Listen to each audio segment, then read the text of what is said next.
Hai. Episod 3 dengan 4 aku dah tunjukkan macam mana tips dan petua cara aku buat simpulan paling kuat untuk spool mesin pancing spinning dan juga backcaster. So kali ni jom kita buat ujian kekuatan pula. Kita tengok betul ke dengan tips dan petua yang aku tunjukkan tu boleh tingkatkan kekuatan simpulan pada spool tu. Alright, let's go.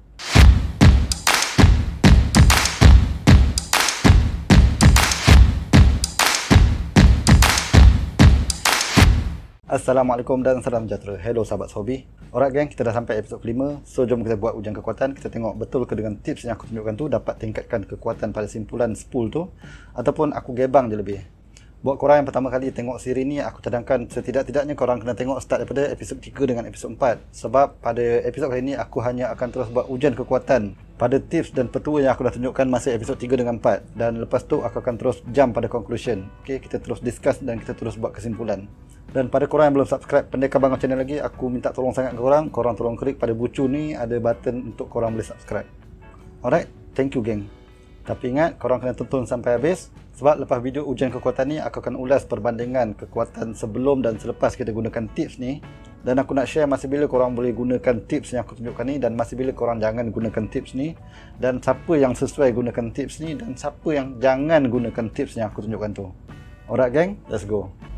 Ok, jom kita start buat ujian kekuatan. Kita nak tengok dengan petua dan tips yang aku tunjukkan sebelum ni, ada perbezaan tak pada kekuatan simpulan yang kita hasilkan. Alright, so kalau kita tengok yang sebelum ni, kalau kita gunakan tali mono, pemenang dia adalah century knot, kedua adalah uni knot dan ketiga adalah arbor knot. Kemudian bila kita gunakan tali sulam, ok, pemenang dia hanya pada uni knot, century knot dan juga arbor knot. Dia dah terucut simpulan tu dan dia dah gagal. So dengan kita tengok dengan tips yang aku dah tunjukkan sebelum ni, adakah simpulan ni masih lagi gagal untuk kedua-dua ni, dan macam mana pula dengan uni knot. Ok, untuk ujiannya aku cuma akan tunjukkan yang aku gunakan tali pada braided. Tapi nanti aku akan tunjukkan keputusan penuh untuk kesemua ujian ni, sama ada gunakan tali mono ataupun tali braided. So jom kita tengok sama-sama. Tapi korang kena tunggu sampai akhir video, sebab dekat last nanti aku akan bagi tahu masa bila korang boleh pakai petua yang aku tunjuk tu, dan masa bila korang tak boleh pakai dan korang tak sesuai gunakan petua yang aku tunjukkan sebelum ni. Alright, let's go. Ujian 1 arbor knot dan juga petua yang kita tunjukkan sebelum ni.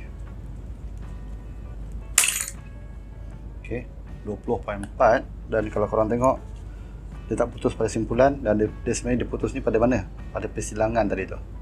Ok, dia putus pada persilangan tali tu. Ujian 2 arbor knot.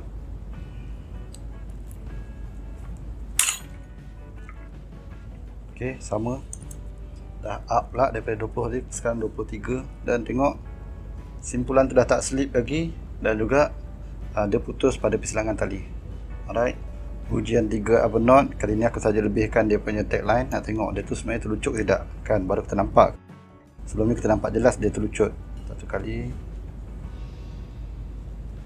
2 kali. Ujian 3 arbor knot.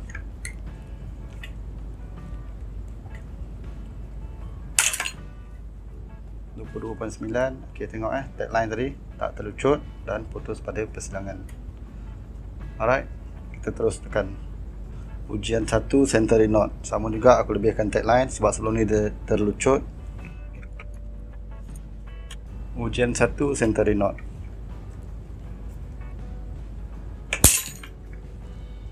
(2385). Tagline tak terlucut, putus pada persilangan tali. Ujian 2 century knot. 22. Ujian 3 century knot. 23.5. Ujian 1 uni knot.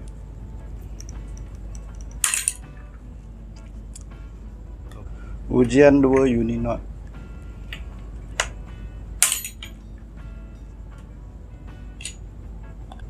Ujian 3 uni knot.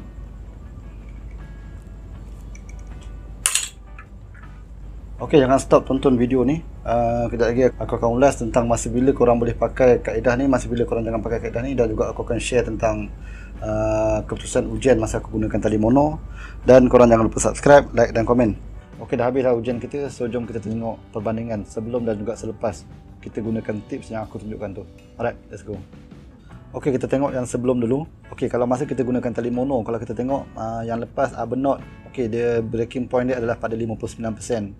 Dan pemenang yang lepas kalau untuk tali mono adalah century knot, iaitu 89%, dan kemudian uni knot 81%. Okey, dan bila kita tengok bila kita gunakan tali sulam pula, alright, pada Arbor knot dan juga century knot dia dah gagal. Dua-dua ni simpulan ni dia terlucut. Dan yang lepas hanya pada uni knot, iaitu dengan 60% lah, sekitar 60% dia punya breaking point. Okey, so jom kita tengok pada bila kita dah gunakan tips yang aku tunjukkan tu. Kalau kita tengok kan pada simpulan yang kita gunakan tali monofilament, result dia semua bermain sekitar 91%, 92%. So result dia adalah constant. Alright, kenapa dia constant? Sebab dia putus pada persilangan tali dan bukan pada knot yang kita hasilkan. So tak kisahlah kita pakai knot apa sekalipun, dia putus pada persilangan tali. Sama juga berlaku bila kita pakai tali sulam. Kalau kita tengok titik gagal dia adalah sekitar pada bermain sekitar 60-62%. Sama je untuk ketiga-tiga jenis simpulan. So dekat sini aku buat kesimpulan dengan tips yang aku tunjukkan tu memang boleh tingkatkan kekuatan pada simpulan spool tu. Alright, so jom kita discuss siapa yang sesuai pakai dan siapa yang tak sesuai pakai kaedah ni, tips yang aku tunjukkan ni. So jom kita sembang santai kejap. Alright, pada aku dalam mancing ni tak ada tentang isu betul atau salah. Dalam mancing ni just pada pendapat aku yang ada pun hanya mana satu kaedah yang lebih baik, mana satu yang kurang baik, itu je. Tak ada pun kalau korang guna kaedah tu salah, kalau korang guna kaedah ni, ini je kaedah yang betul. So tak timbul pun isu tu. Sebab kalau kita tengok pada simpulan sekalipun, jenis simpulan ni ada berpuluh-puluh jenis simpulan. Mana satu yang betul, mana satu yang salah. Dia actually tak timbul pun isu tu. Yang betulnya adalah simpulan mana yang terbaik, dan yang terbaik tu pula untuk apa. Okey, dia ada kategori dia pula. Sama ada simpulan ni terbaik untuk tali mono, simpulan ni terbaik untuk tali braided, simpulan ni terbaik untuk tali fluorocarbon, and so on. Macam tu lah. So sepanjang aku buat siri simpulan pada spool ni, aku nak ucapkan terima kasih lah pada korang-korang yang dah pernah komen dekat bawah ni. Korang-korang yang bagi feedback pada aku. Salah seorang tu ni kawan kita dari channel Real Rheology Real Workshop. Oh, susah nak sebut dia. Tapi korang boleh check dia punya channel, website Langgar Topi lagi. Okey, korang boleh check dia punya channel. Channel dia banyak discuss tentang cara macam mana nak repair mesin, cara macam mana nak check korang punya drag machine. Banyak gila info aku dapat daripada channel dia. So nanti korang tengok. So antara yang dia komen pada aku adalah, pada pendapat dia simpulan yang paling bagus untuk ikat pada spool mesin pancing adalah simpulan yang paling lemah. So ada sikit lah kontra dengan aku. Aku pula pada pendapat aku simpulan paling bagus adalah simpulan paling kuat. Tapi ada tapi dekat situ. Kalau korang yang jenis pakai bedal aja, okey, korang beli mesin, korang beli joran, korang beli tali pancing, korang pakai bedal aja. So pada pendapat aku, kaedah yang aku tunjukkan tadi tu tak sesuai. Okey, tips yang aku share tu tak sesuai untuk korang. Sebab pendapat peribadi aku dalam mancing ni, antara yang pertama yang perlu kita ambil tahu adalah apa target yang kita nak mancing. Okey lah, kalau untuk yang baru mula dalam dunia pancing ni tak kisahlah, korang balon je dulu. Okey, tapi bila korang dah agak lama dalam dunia pancing ni nanti, korang pelan-pelan okey, try ataupun cuba belajar something tentang dunia pancing ni. So kaedah yang aku tunjukkan tadi tu hanya sesuai untuk korang yang bila nak mancing, korang set target apa yang korang nak mancing. Kalau nak mancing awet, kena pakai handsome-handsome, kena smart-smart, betul tak? So kalau nak mancing ni pun lebih kurang lah macam tu juga.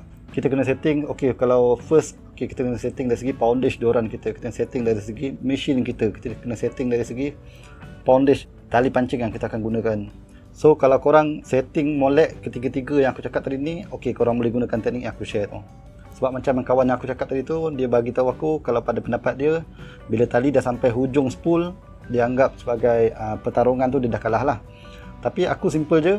Pada aku, selagi mana aku ada last cut aku apa dia?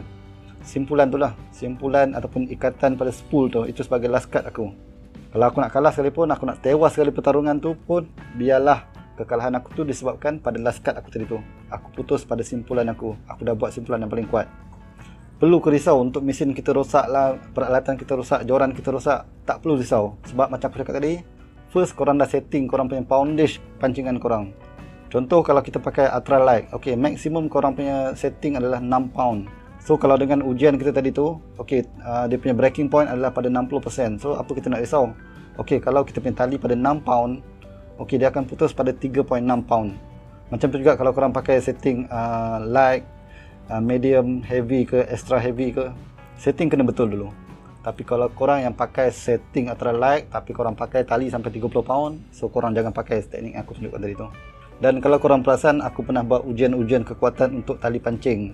Okey, dekat sini pun ada isu juga. Dekat sini pun ada main peranan. Kenapa aku cakap macam tu? Kalau korang perasan, aku pernah test tali kekuatan 10 pound tapi putus pada kekuatan 24 pound.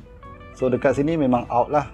Kita mati-mati percaya dia punya setting tu adalah untuk 10 pound, tapi rupanya kekuatan tali tu lebih pada kekuatan yang sepatutnya.